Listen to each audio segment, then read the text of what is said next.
devotion being the sweetest way to live. She also talked about how nature doesn't reveal itself easily. What is this, nature?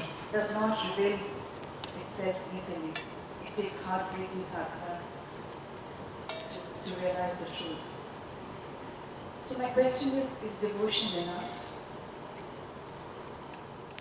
Are you asking this question as a woman or as a banker? As a woman. If you're a woman, devotion is enough. If you're a banker, we need to do head-breaking, heart-breaking sadhana. I want you to understand how difficult the spiritual process is going to be for you is determined by you, not by nature and not by your guru. The nature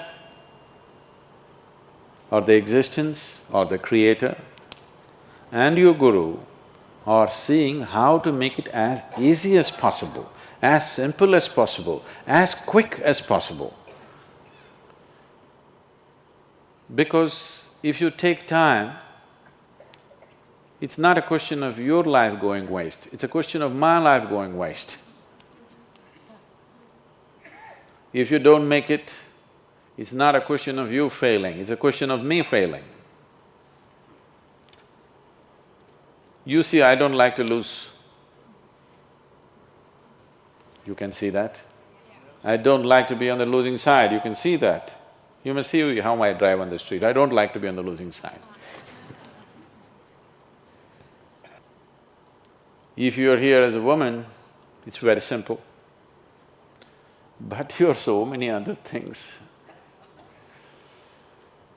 Foreign banks are difficult to handle because there are hidden clauses. In every agreement we sign, there's a hidden clause, printed in microprint, that it takes a lifetime to read them.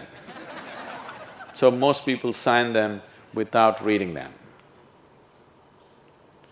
So wipe out all the hidden clauses. Just be here as a woman, very simple.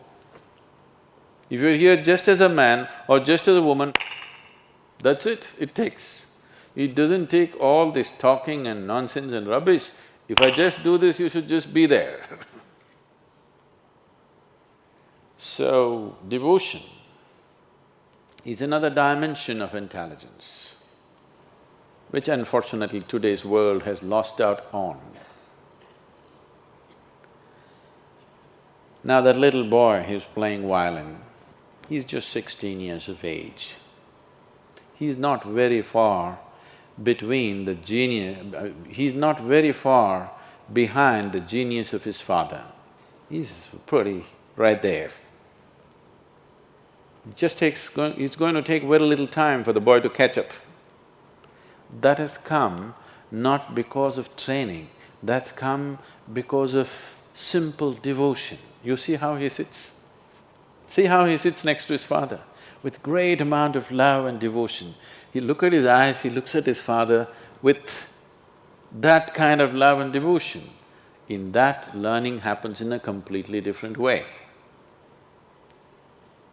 There was a fabulous saint.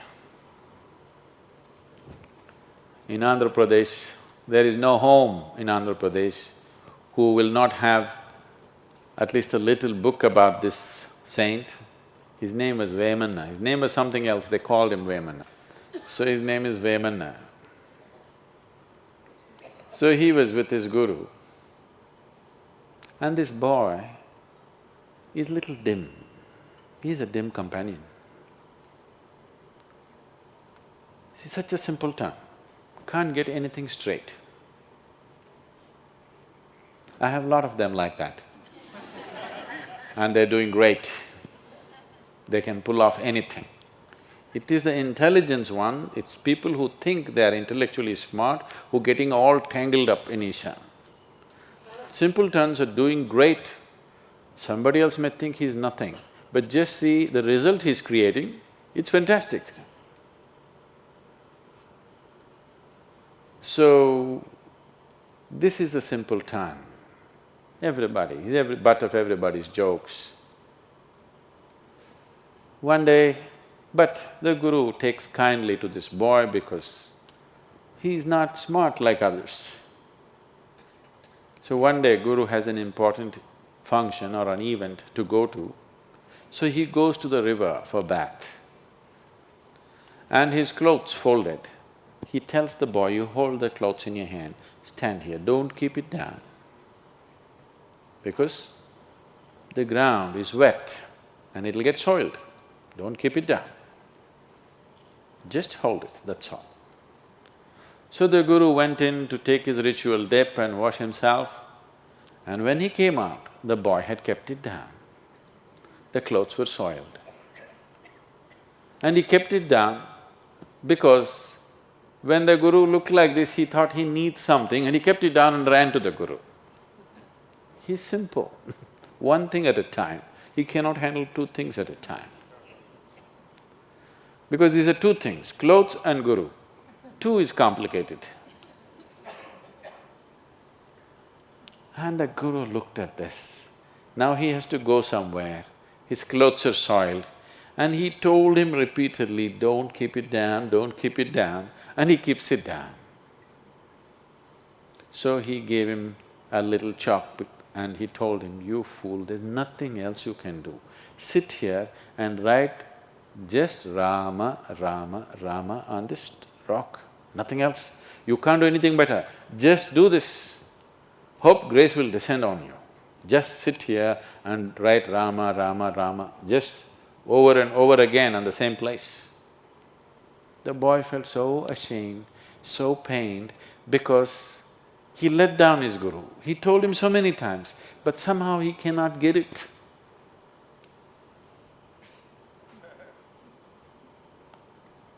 So he started writing. The Guru left in a rush. After the whole day, some event, he came back in the evening and first thing is he asked for this boy, where is he? Because he was feeling bad for the harshness with which he spoke to him. He was nowhere to be seen. Oh, then I told him to write Rama and we need not give the next instruction, maybe he's still there. And he went. The boy was still writing Rama. The chalk had worn out long time ago.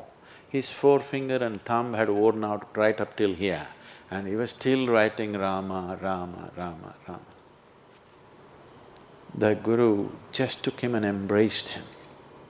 And this boy, I don't know how many, somebody who's knowledgeable about this should say, he wrote hundreds of fabulous poems, which is even today, after a few hundred years, even today there is no Telugu-speaking home where there will be no book on Vemanna's poems. Almost every home will have it. Anybody who can read and write, in their home there will be, and just about everybody is conversant with these poems. Brilliant poetry, he just poured out of his devotion. So that's what devotion can do, because devotion is another dimension of intelligence. Devotion is the intelligence, you understand there's a bigger intelligence and you have learned to keep your little intellect aside, that is devotion. Devotion does not mean every day doing puja, doing this, doing that.